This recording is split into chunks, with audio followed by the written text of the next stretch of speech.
All right, it's an honor to stand before you.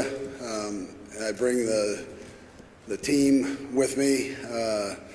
We appreciate all the support from Las Vegas. This is a new experience for them, and the hospitality was absolutely phenomenal. The Raider organization for allowing us to practice in their facility and being one of our rivals, but they did that with class. Their equipment guys and field crew were just absolutely first class.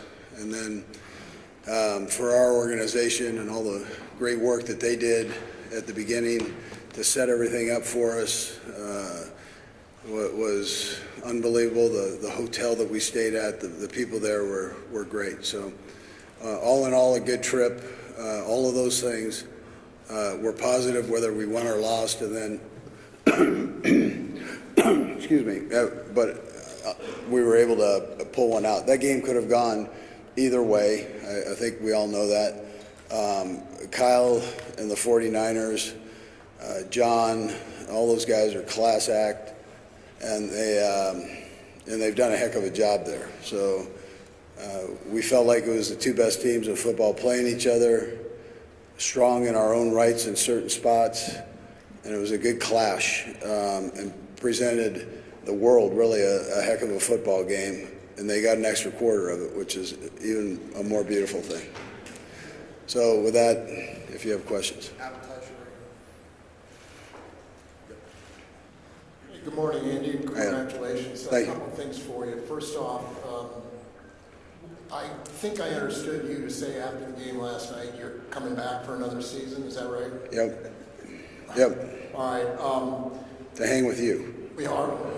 Good reason then. That's it. Why not ride off into the sunset at this point for you? You know, Adam, I honestly haven't even thought about it, but I get asked it. I mean, I'm still kind of in awe of the game and what went on there. So I really haven't thought why or what or anything else, but people keep asking me. And I keep saying, why did Belichick and Pete retire? You know, those guys, they ask those old guys a question. But I'm the old guy now, so I guess I'm going to be asked that. But I really haven't gone there. I haven't really thought about it. What does your team's place in history at this point mean to you? Yeah, well, listen, it's history. How you write it will be how you write it, and whether it's a dynasty, we don't determine if it's a dynasty. You guys do. So, but I would tell you that it's as fine a group as I've been around, and I've been very fortunate to have been around some great organizations and good teams. And this group here and organization are tremendous, and if somebody said dynasty and tagged it onto it, I'd be very proud of that.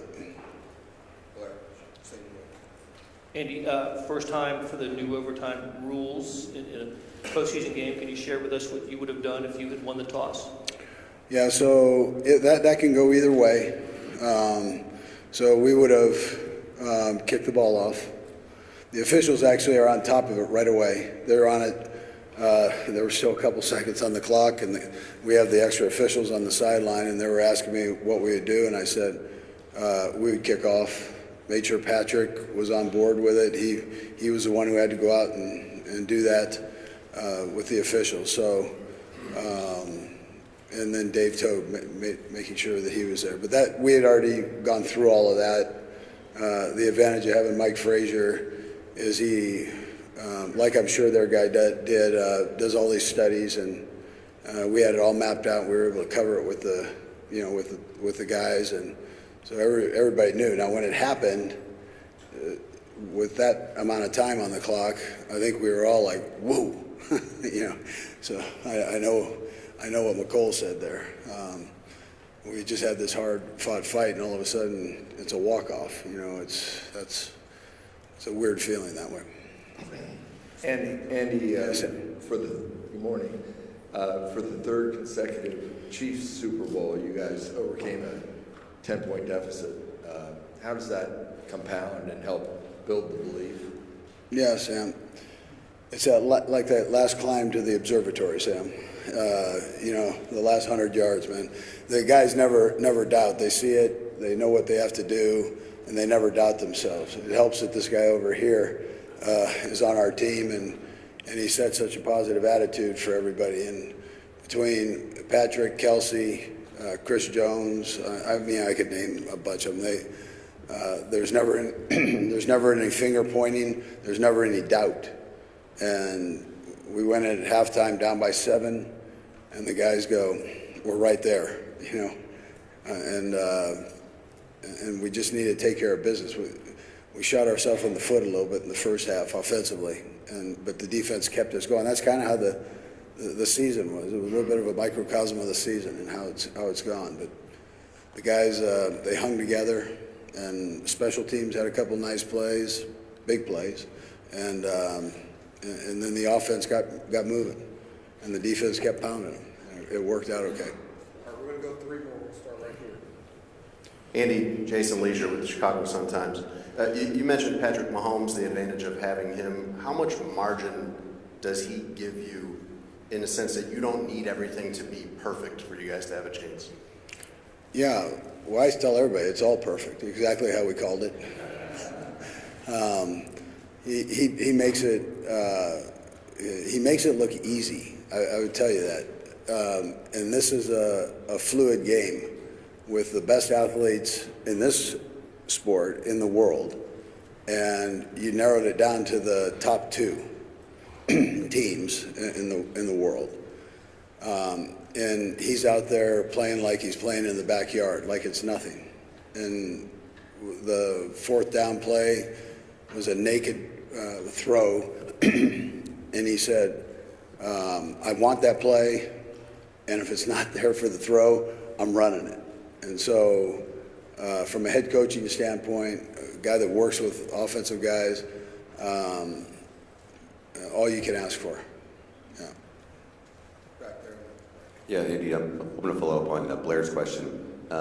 Could you, I guess, share a little bit of the analysis that led you to the choice of the fact that you were kicked off, and now that you've seen the overtime play out, the new rules that change your thinking at all, and if it comes up again? No.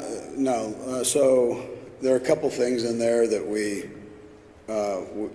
do. I mentioned Mike Frazier, our analytics chief there. He does all the work on it, and so like I said, it can go either way. But the one thing it does, it gives you an opportunity to see what you've got to do. And they came down and scored 3 points. You've either got to score 3 or you got to get a touchdown. The one thing that people didn't realize is that clock keeps going. So we were down low there, but you're fixing to start a new quarter. So the game wasn't over in a tie. That wasn't happening, not in the playoffs. And so we would keep playing, and it's a unique rule.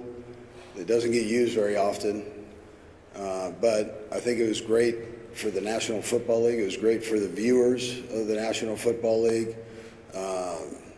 They got an extra quarter of football, and people love this thing. It's a great sport, and people love watching. So, especially with the competition level so high. Last question right here. Congratulations, Andy. Thank you. You've done something that a number of teams have done before, winning 2 in a row. The Packers did it early on, the Patriots most recently. You're being called a dynasty.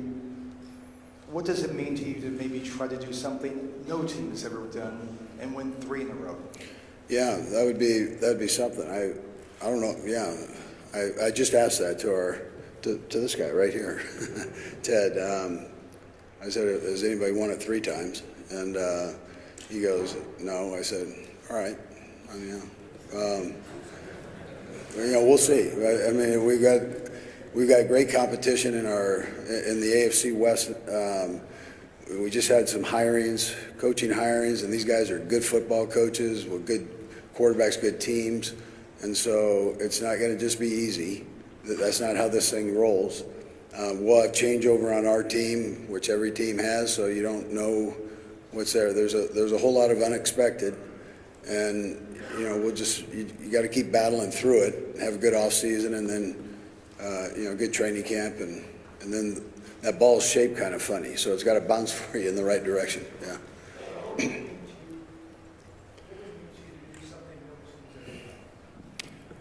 Yeah.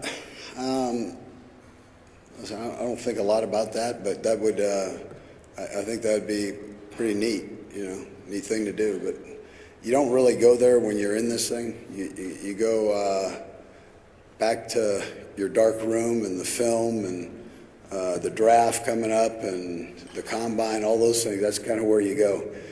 And you're not talking three-peat. You're, well, I mean, some guys do, but it'd be great. All right, thank you.